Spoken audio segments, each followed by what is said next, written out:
Ada satu pertanyaan untuk kita semuanya, saudara-saudaraku sekalian. Pertanyaan yang sangat sederhana, tapi tolong dijawab dengan baik, dijawab dengan jujur, dan cukup dari hati yang paling dalam.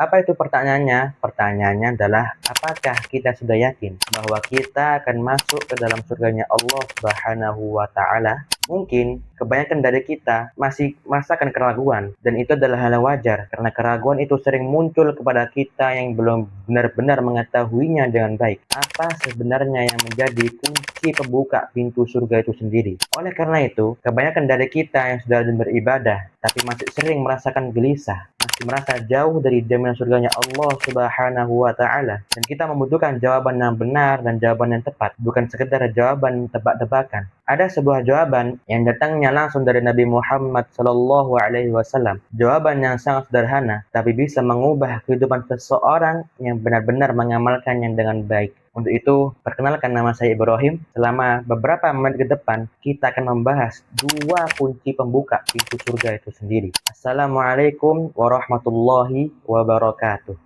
Saudara-saudaraku sekalian, sekarang kita hidup di zaman yang penuh dengan kesibukan. Dari pagi sudah bekerja, siangnya rapat, sorenya kita pulang dengan keadaan lelah, malamnya kita lanjut dengan main HP, scroll HP sampai tidur pun jadi larut malam. Dan pada akhirnya, sholat kita menjadi terburu-buru. Dan tanpa kita sadari, kita mulai menjalani keislaman itu secara otomatis. Sholat kita karena kebiasaan, puasa kita karena ikut-ikutan, bahkan mengaji pun kalau kita punya waktu luang. Tapi yang lebih mengkhawatirkannya lagi adalah kita mulai lupa untuk bertanya pada diri kita sendiri. Untuk apa semuanya ini? Apa yang sedang aku kejar dalam kehidupan ini? Dan yang lebih mirisnya lagi adalah sering kita jumpai di lingkungan kita sekitar orang-orang yang beribadah tapi lisannya masih sering menyakiti tetangganya. Orang yang rajin sholatnya tepat waktu tapi masih curang dalam hal berbisnis. Orang yang menghafalkan ayat Al-Quran, bahkan menjadi menghafal Al-Quran, justru masih keras terhadap keluarganya sendiri. Kita meyakini bahwa surga itu ada. Kita juga meyakini bahwa neraka itu nyata. Tapi kita hidup di dunia ini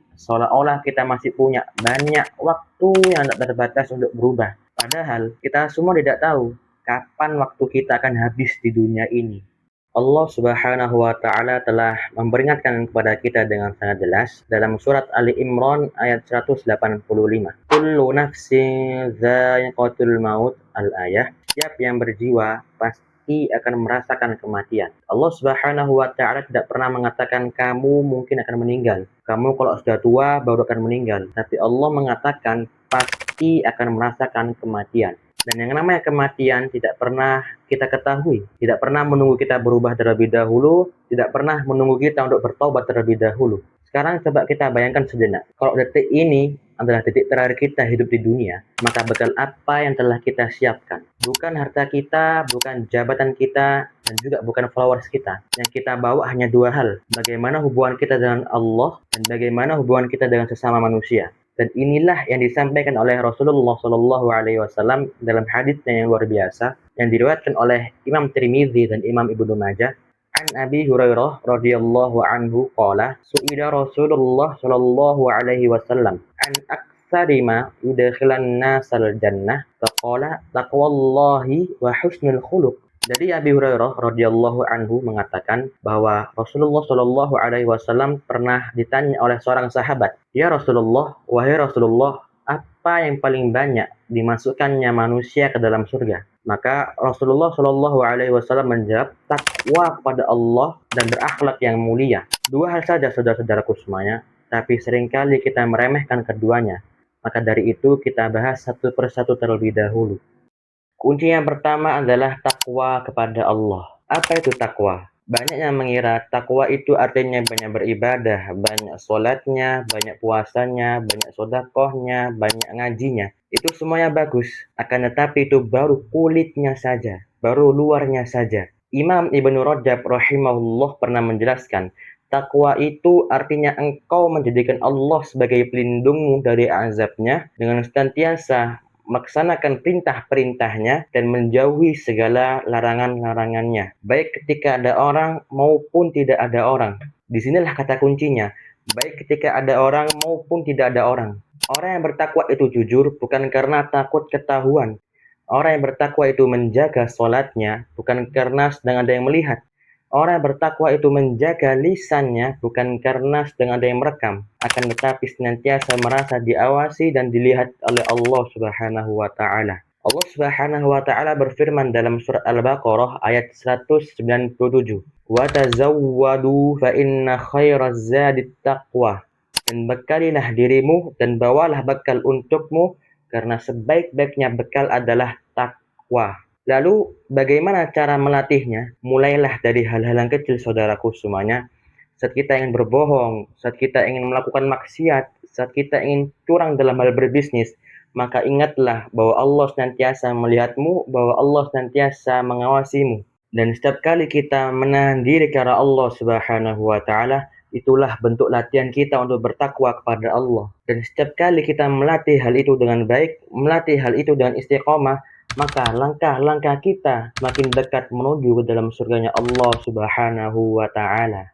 Kemudian, kunci surga yang kedua adalah akhlak yang mulia. Dan ini seringkali kita abaikan, bahkan sampai meremehkannya. Kita semua berpikir kalau kita sudah banyak beribadah, banyak amal solehnya, itu semua sudah cukup. Padahal Rasulullah Shallallahu Alaihi Wasallam pernah bersabda, orang yang paling sempurna imannya adalah orang yang paling baik akhlaknya. Paling sempurna imannya bukan yang paling lama sholatnya, bukan paling banyak hafalannya, bukan pula yang paling banyak sodakonya, tapi yang paling baik akhlaknya. Kemudian Rasulullah juga pernah bersabda lagi, orang yang paling aku cintai di antara kalian dan yang paling dekat duduknya di hari kiamat denganku adalah orang yang paling baik akhlaknya. Sekali lagi, orang yang paling baik akhlaknya akan duduk dengan Nabi Muhammad Shallallahu Alaihi Wasallam di hari kiamat. Tentu kita semua mengingatnya. Lalu, apa itu akhlak mulia dalam kehidupan kita sehari-hari?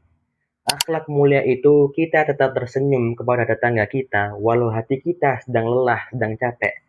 Tetap sabar melayani orang tua yang bertanya hal yang sama terus-menerus berulang-ulang kali. Dan ketika ada yang menghina kita, mengejek kita, jangan kita membalas dengan hal yang sama. Justru kita mendoakannya dengan baik agar dia berubah dan istiqomah dalam hal kebaikan itu. Maka kemudian Allah Subhanahu wa taala berfirman dalam surat Al-Qalam ayat keempat untuk memuji Nabi Muhammad, wa innaka la'ala khuluqin azim. Dan sesungguhnya engkau Muhammad benar-benar berbudi pekerti yang agung. Akhlak yang agung, akhlak yang mulia, akhlak yang baik adalah warisan terbesar dari Nabi Muhammad untuk kita semuanya sebagai umatnya.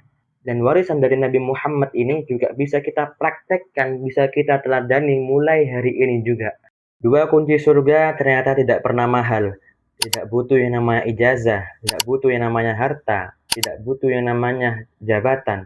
Hanya bertakwa kepada Allah dan berakhlak yang mulia. Mulai dari mana saudaraku? Mulai dari sekarang. Mulailah dari hal-hal yang kecil, mulailah dari diri kita sendiri.